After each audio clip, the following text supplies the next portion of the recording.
Aquí también vamos a considerar un fluido ideal. Esto es clave.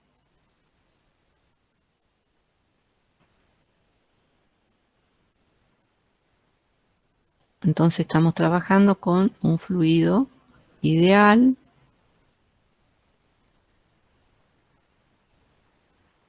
Esta es la primera condición de donde partimos. Fíjense que es una tubería. Aquí tenemos una determinada área 1. Esta porción de fluido en celeste avanza, ¿sí? Y se desplaza de esta manera. Entonces avanza el fluido dentro de un tubo. Aquí inicialmente tiene una altura I1. Siempre se mide la altura con respecto al eje de simetría del tubo. Aquí tenemos una altura I2. Entonces el eje de simetría está justo a la mitad en el centro de la tubería. Este tubo tiene inicialmente un área A1 y después tiene un área A2, ¿sí? Que es esta, que es la que permanece constante. Todo el tubo está lleno de un fluido de una determinada densidad, ¿está bien? Y como hablamos de que es un fluido ideal, entonces suponemos que es incompresible, con lo cual la densidad es constante, que no tiene ninguna fuente ni sumidero, que no es viscoso, que, como dijimos aquí, atraviesa el área 1 con una velocidad 1, ¿sí? Entonces aquí voy a poner, no se ve, le voy a poner rojo, que hay una velocidad 1, ¿sí? Y que cuando sale aquí tiene una velocidad V2, que es la que está indicada. Ah, aquí estaba V1 también. Aquí ven. Entonces, toda la porción esta recorre con una velocidad 1 y esta otra porción con una velocidad 2. Y que es irrotacional y en régimen estacionario, o sea que está estable a lo largo del tiempo. Vamos a recuperar de la teoría de trabajo y energía el concepto de trabajo total igual a variación de la energía cinética. Entonces tenemos que pensar qué fuerzas actúan sobre esta porción del fluido a lo largo del movimiento que hace desde esta posición a la posición que está en este otro lugar. Entonces, de entrada, como esta porción del fluido está a una altura I1 y pasa a una altura I2, varía la altura, la primera fuerza que está haciendo trabajo es la fuerza peso o fuerza gravitatoria o gravitacional, o sea que hay un trabajo gravitatorio. ¿Qué otro trabajo tenemos? Fíjense que sobre esta superficie transversal, para que fluya, para que se mueva el fluido, va a actuar una fuerza F1, o sea que sobre esta área, A1 actúa una fuerza F1, y esta fuerza F1 distribuida el área me va a definir una presión 1. Entonces voy a tener una presión 1 que es igual a F1 sobre la superficie 1, A1 le voy a poner para respetar el dibujo.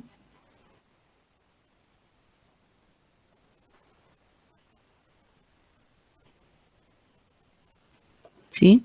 Entonces aquí voy a tener que agregar el trabajo que hace la fuerza F1 cuando se mueve el fluido a lo largo de esta distancia X1. ¿Sí? Entonces a lo largo de X1, F1 está actuando, por lo tanto está produciendo un trabajo. Mientras que esta otra porción, fíjense, si nosotros consideramos que aquí también, después de la porción que está en estudio, sigue habiendo fluido, entonces cuando esta porción quiere avanzar con una velocidad 2, ¿sí? Esta porción más oscura del fluido, que solo es más oscura para distinguirla de la porción que se está moviendo a la derecha, cuando la porción más clarita, avanza hacia la derecha con una velocidad 2, esta porción más oscura del fluido reacciona con una fuerza F2 contraria, ¿sí? ¿Por qué? Porque esta porción de fluido celeste clarito empuja, acciona sobre esta otra porción del fluido y esta porción reacciona con una fuerza F2 que se distribuye en el área 2. Entonces vamos a tener una presión 2 igual a F2 sobre el área 2, ¿sí? Área 2, esta área es A'2, pero las dos son iguales en tamaño, ¿no? Entonces aquí voy a tener un trabajo que hace la fuerza F2 también, a lo largo de todo el desplazamiento de este volumen de fluido. Dijimos que es no viscoso, por lo tanto no hay fuerzas de fricción, ¿sí? Entonces, las únicas fuerzas que actúan son estas y que producen trabajo porque hay un desplazamiento.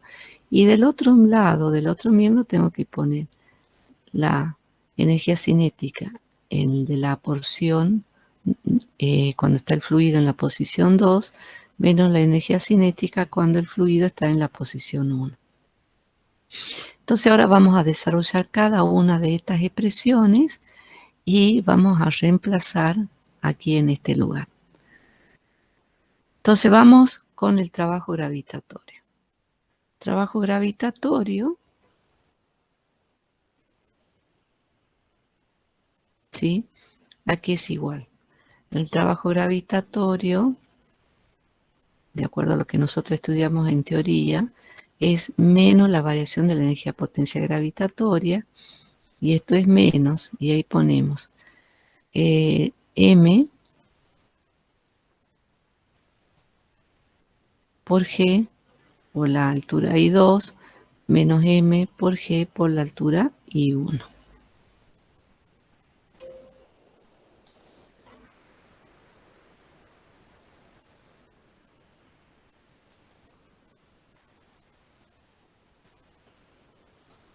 Esta masa corresponde a estos volúmenes. Entonces vamos a tener en la posición 2, aquí la masa 2, y en la posición 1, la masa 1, ¿sí?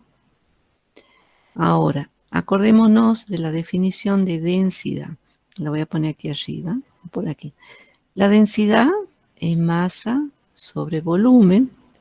Entonces, la masa la podemos escribir como la densidad por el volumen.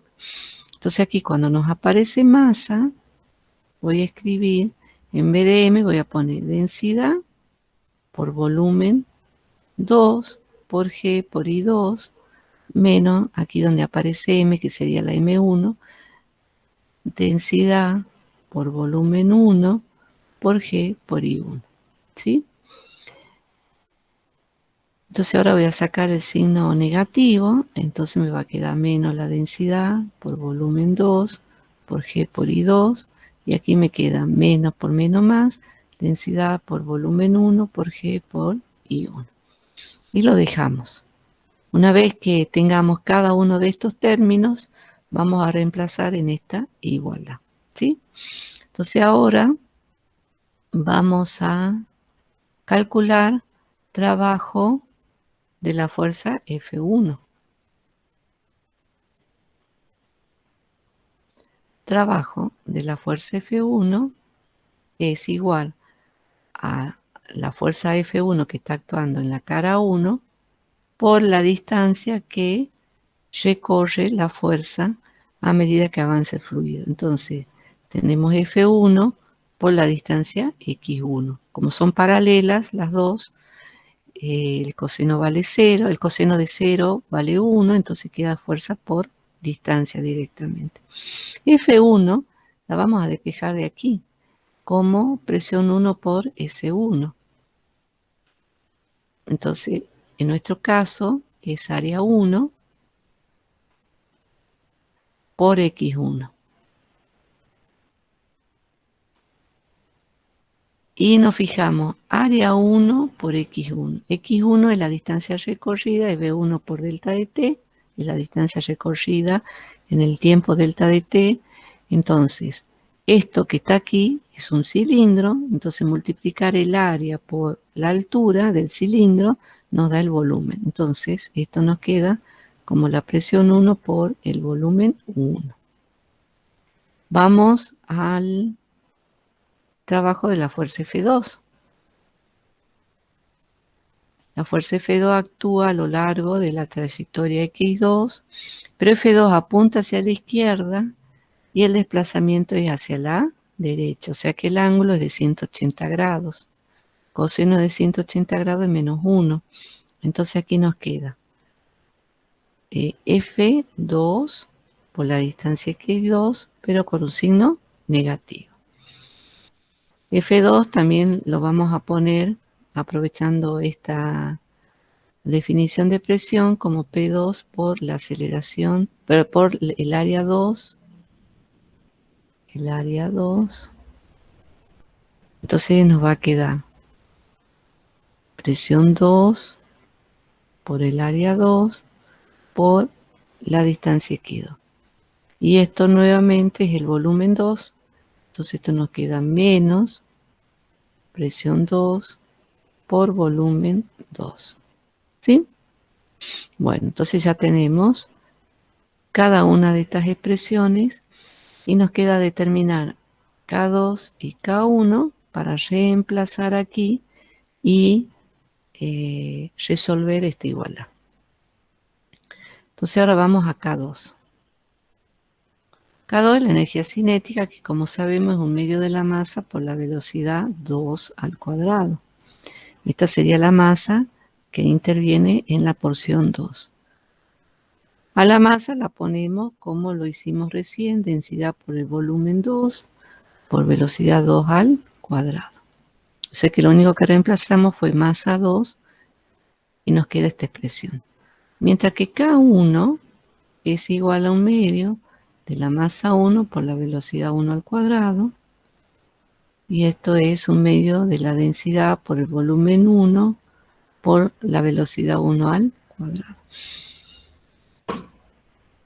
Entonces ya tenemos que es K1 y que es K2. Entonces ahora sí vamos a usar la expresión que dice que el trabajo gravitatorio más el trabajo de la fuerza F1 más el trabajo de la fuerza F2 es igual a la energía cinética final menos la energía cinética inicial. Este trabajo gravitatorio nosotros lo calculamos y es el que tenemos aquí. Menos densidad por volumen 2 por G por I2 más la densidad por el volumen 1 por G por I1. Entonces lo reemplazamos. Y lo voy a hacer con otro color.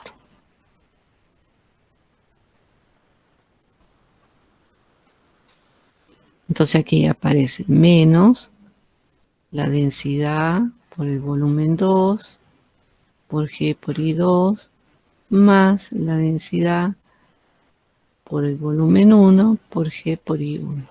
Fíjense que estamos usando la misma densidad porque estamos diciendo que el líquido es incompresible y estamos manteniendo los volúmenes constantes, ¿no? Más trabajo de F1, volvemos atrás un poquito y nos acordamos que F1 es presión 1 por el volumen 1 y ya que estamos aquí el trabajo de la fuerza 2 es menos presión 2 por volumen 2. Entonces, trabajo de F1 es la presión 1 por el volumen 1 menos el trabajo de la fuerza 2, presión 2 por el volumen 2. ¿Sí? Y ahora vamos a reemplazar quién es K2, que es todo esto. Un medio de la densidad por volumen 2 por V2 al cuadrado menos K1 dice un medio de la densidad por volumen 1 por V1 al cuadrado. ¿Sí?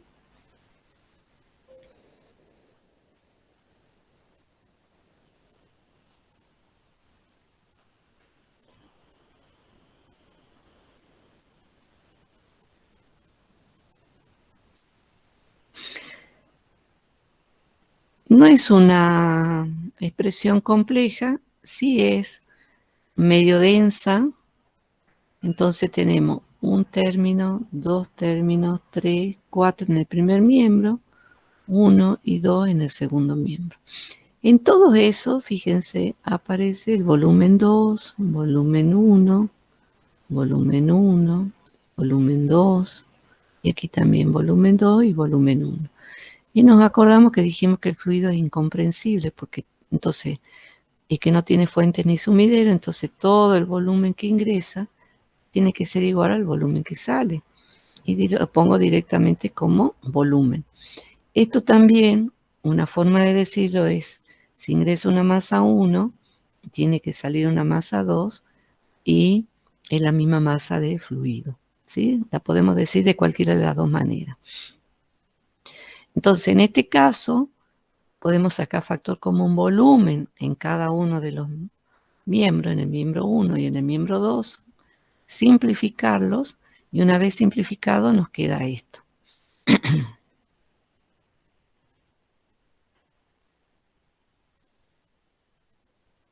Para el primer término nos queda menos la densidad por G por I2 más la densidad por G por I1 más la presión 1 menos la presión 2 igual, y aquí nos va a quedar un medio de la densidad por la velocidad 2 al cuadrado menos un medio de la densidad por la velocidad 1 al cuadrado. Vamos a acumular todos los que tienen 1 en el primer miembro y vamos a llevar a todos los términos que tienen 2 al segundo miembro. Entonces aquí nos queda densidad por G por I1, P1 y un medio de la densidad por B1 al cuadrado. Entonces, ir ordenando nos queda presión 1 más la densidad por G por I1 más un medio de la densidad por B1 al cuadrado. Y del otro lado nos queda la presión 2, pasa como positivo. Tenemos la densidad por G por I2 negativa, pasa como positivo. Y aquí nos queda un medio de la densidad por la velocidad 2 al cuadrado. Entonces, si analizamos, observamos que tengo P1 aquí, tengo P2 aquí, del otro miembro, tengo densidad de G por I1, aquí tengo densidad por G por I2, aquí me aparece un medio de la densidad por B1 al cuadrado, aquí me aparece un medio de la densidad por B2 al cuadrado. Entonces, la presión más la densidad por G por la altura más un medio de la densidad por la velocidad al cuadrado es una expresión que permanece constante. Y este es el teorema de Bernoulli. Bernoulli es un ingeniero que vivió a principios del siglo XIX en París, y él era el encargado de distribuir el agua en la ciudad de París. Y bueno, se ve que se puso a estudiar, a indagar, y encontró con la condición de un fluido ideal que se cumple esta expresión.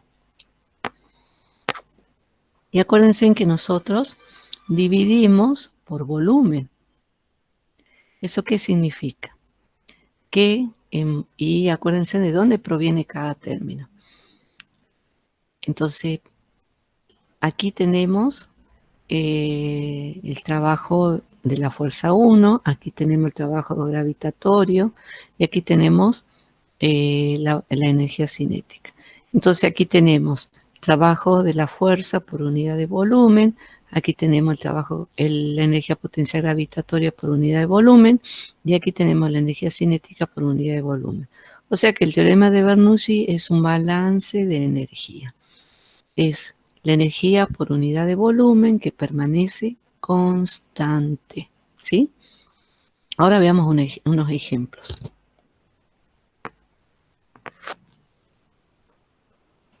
Entonces, para una tubería por el cual circula un fluido ideal,